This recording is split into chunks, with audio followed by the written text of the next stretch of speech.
Ancient Sumer, when you look at their tablets and like what are they saying and why would they dedicate so much time to talking about this stuff? A new AI has just unlocked the secrets of ancient Sumerian cuneiform, and the truth is more shocking than any conspiracy theory.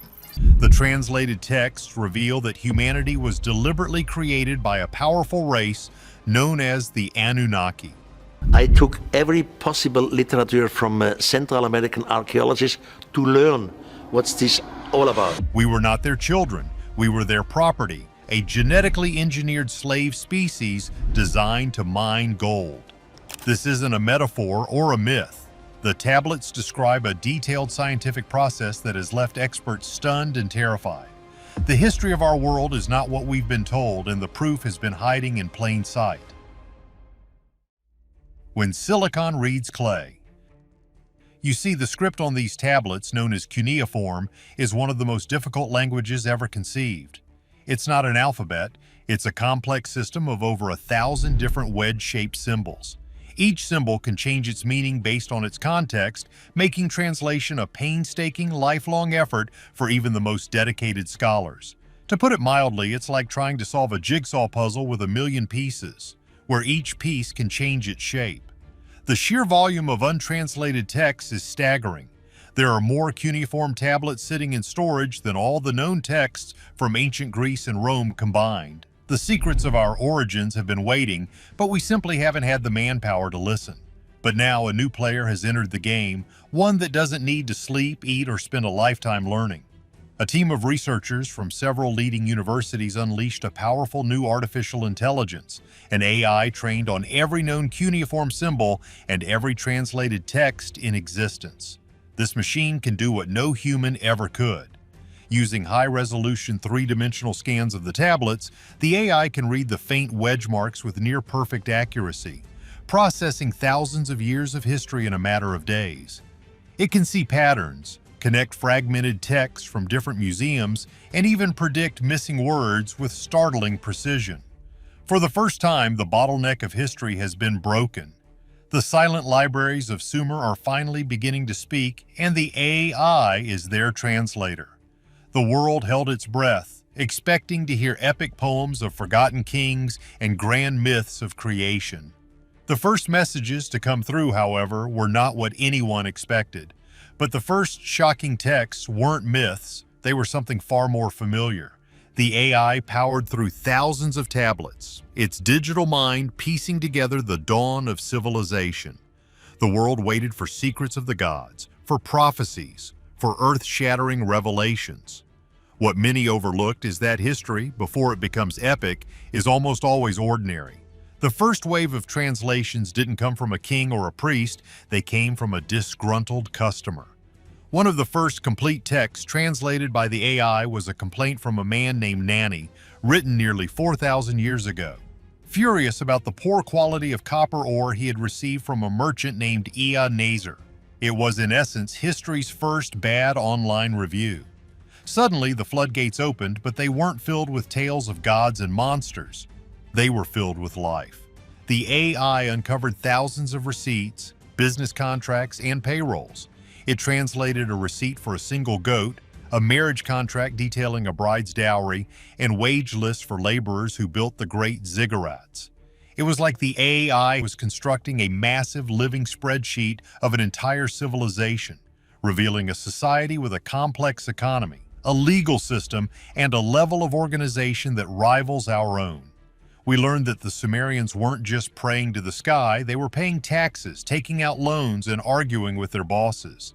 The thing nobody tells you is that these mundane details are what make the past real. The AI pieced together letters from a son away from home, writing to his mother to ask for more money. It found school tablets with a teacher's corrections still visible in the clay, where a young student struggled to learn their symbols. It even translated medical texts that listed remedies for headaches and stomach pains.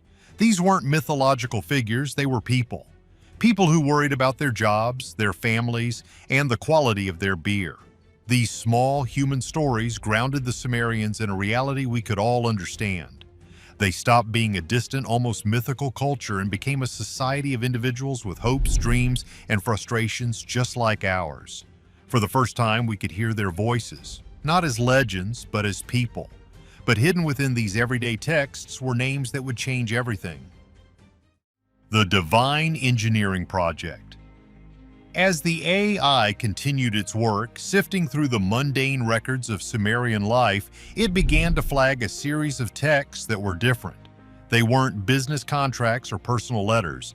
They were older, their language more epic, and they told a story so radical it sent a wave of panic through the scientific community. These texts spoke of the Anunnaki, a name that translates to those who from heaven to earth came.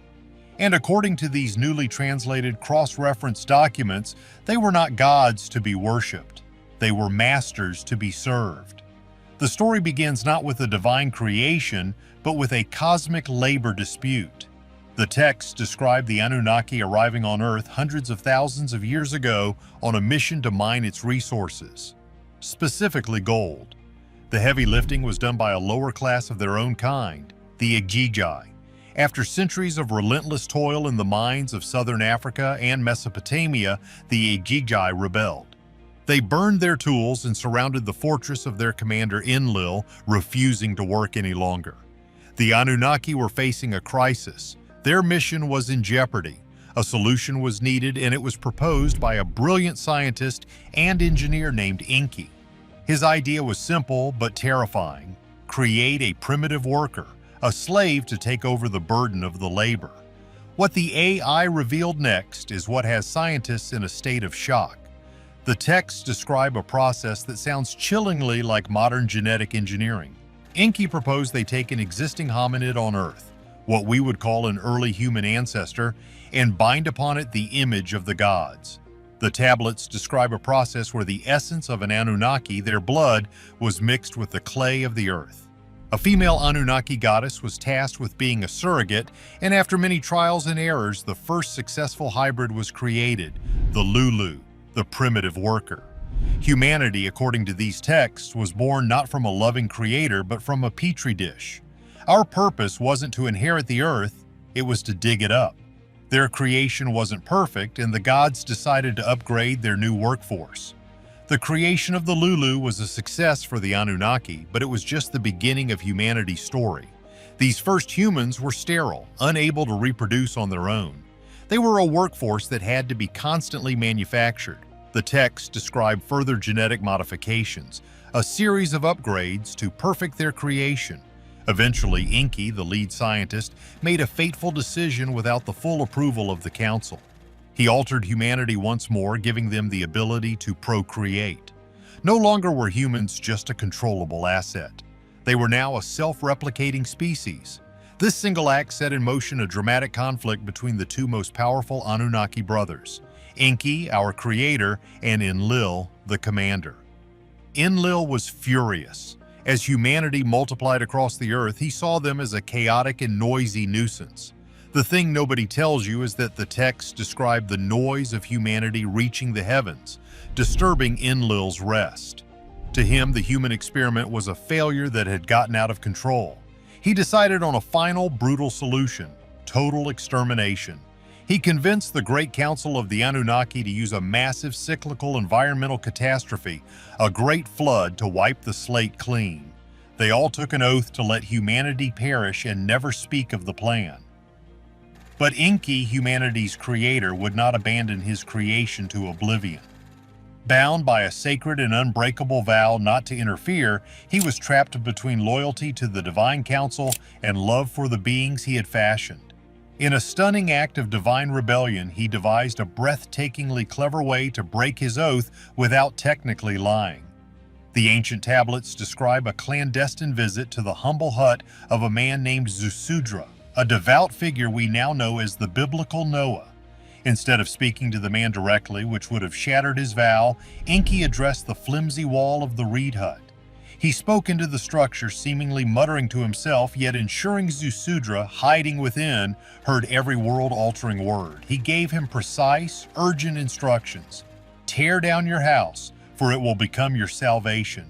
Build a massive boat of specific dimensions, a vessel capable of withstanding the wrath of the heavens.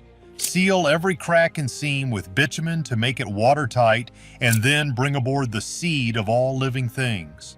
When the floodwaters finally came, a celestial fury unleashed to erase mankind, Zusudra's incredible vessel survived the chaos. Humanity was preserved not by the unanimous grace of the gods, but by a single god's heroic betrayal, a secret conspiracy against heaven itself. This cosmic drama left scientists with a terrifying question: was this history or metaphor? A warning from the past.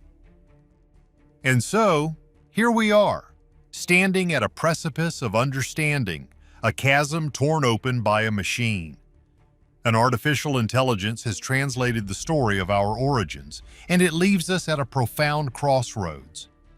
The path forward splits, and each direction leads to a reality more incredible than the last, forcing us to question the very foundation of human history.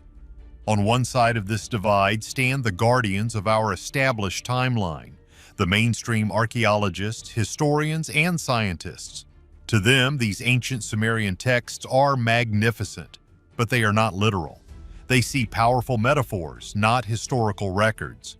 They argue with compelling logic that the story of the Anunnaki creating a slave race is a brilliant and complex allegory.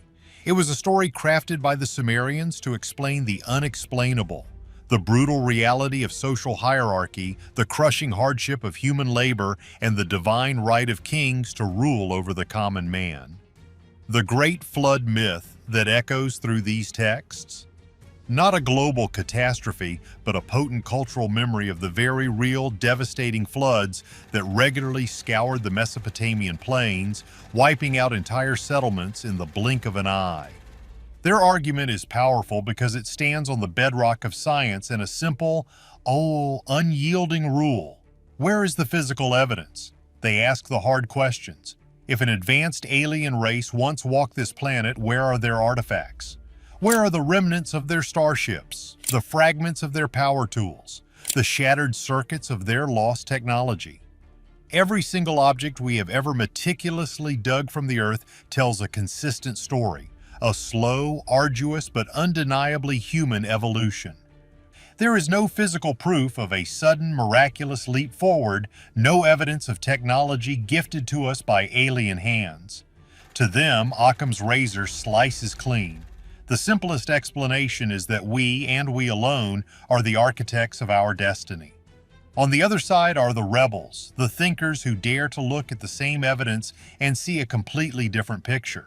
They argue that these texts are not myth, but memory. They propose that the gods were not divine spirits, but real flesh and blood extraterrestrials, and their incredible stories were painstakingly passed down through generations, eventually becoming the distorted foundation for all the world's religions. They claim the evidence has been staring us in the face for centuries, but we've been blinded by our own arrogance, misinterpreting everything.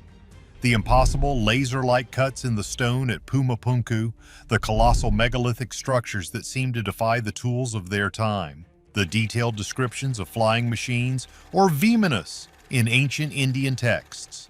And now, the most damning evidence of all, these shockingly detailed Sumerian accounts filled not with vague allegories, but with star charts, genetic discussions, and planetary descriptions that feel chillingly modern. But perhaps the most profound, most unsettling revelation isn't about our distant past at all. It's about our immediate present. It's about the very tool that unlocked this entire debate in the first place. Think about it.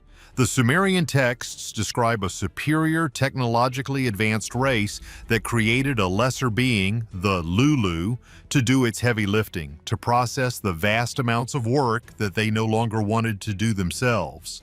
Now, thousands of years later, what have we just done? We built a machine, a non-biological consciousness, an artificial intelligence to do our heavy lifting. We designed it specifically to process the monumental, back-breaking task of translating hundreds of thousands of ancient texts, a job too vast and tedious for our own organic minds.